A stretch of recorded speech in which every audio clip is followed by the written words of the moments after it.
Et des meurtres impunis de cette nature, il y en a eu des dizaines. Et on rejoint tout de suite notre correspondant David Benaïm, spécialiste des États-Unis. Bonsoir David. Ouverture aujourd'hui d'un procès Bonsoir, Jim. historique à Minneapolis, celui de Derek Chauvin, le policier blanc qui a tué George Floyd, déclenchant un sursaut antiraciste presque partout sur la planète. David, comment s'est préparée la ville de Minneapolis à l'ouverture de ce procès ?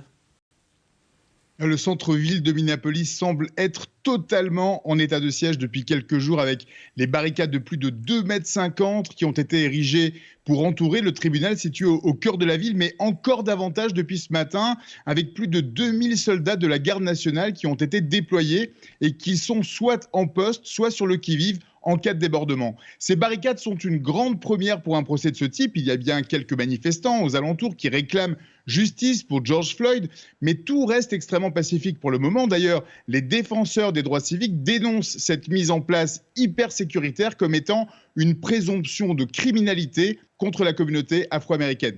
Ils dénoncent un double standard. Les bâtiments dans cette ville sont davantage protégés que la population. Ce qui est intéressant à analyser, c'est que quelque part, la ville a déjà peur des débordements qui pourraient intervenir après l'annonce d'un verdict qui enragerait la population. C'est anticiper que la justice puisse se tromper. Mais c'est vrai que le procès s'ouvre sous haute tension et la colère n'est toujours pas retombée depuis la mort de George Floyd en mai dernier. Donc il y a bien excès de précaution, mais ça pourrait bien payer en cas de violence. Et on a vu cette colère sur ces images d'archives qu'on vous a diffusées juste avant. David, pour l'instant, le procès n'a pas encore vraiment commencé.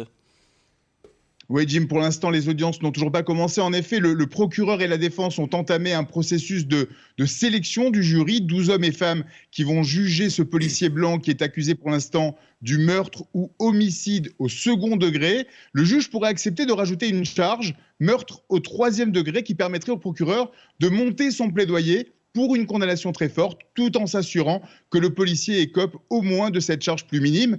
Meurtre au second degré, c'est volontaire mais non prémédité. Au troisième, c'est un homicide involontaire. Donc ça permettrait au procureur de s'assurer une porte de sortie et une condamnation presque assurée. La sélection des jurés est vraiment un moment important de ce procès. Ils sont triés sur le volet par l'attaque et la défense en fonction de leur histoire, de leur couleur de peau, de leur ethnicité, de leur genre, leurs opinions, s'ils ont déjà un avis tranché ou non sur ce qui s'est passé. Et il est aussi important que ces membres du jury soient représentatifs de la population.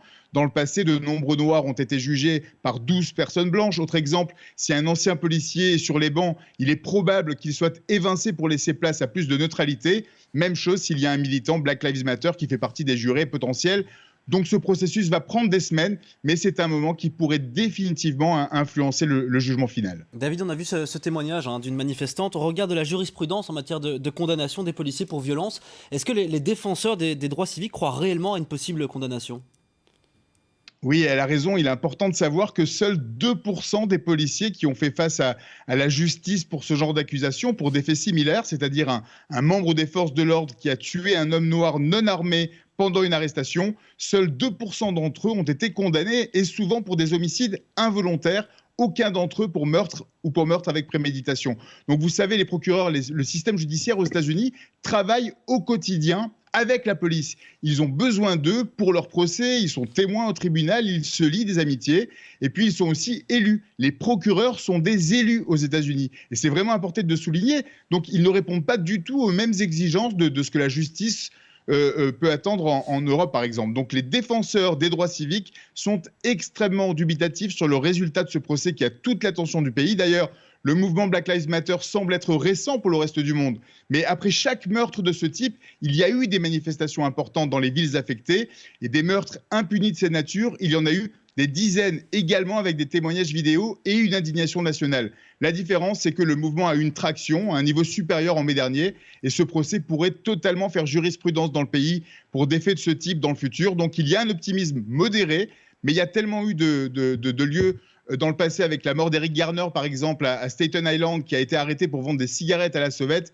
Lui aussi criait « I can't breathe », je ne peux pas respirer, devant une caméra témoin, et le policier accusé est sorti innocenté. Donc aucune certitude et beaucoup d'inquiétude pour les activistes des droits civiques sur l'issue de ce procès. Merci David Benaïm en direct dans les Visiteurs du Soir. On verra évidemment l'impact sur le débat de fond aux États-Unis, sur les méthodes de la police et aussi sur le passé raciste du pays.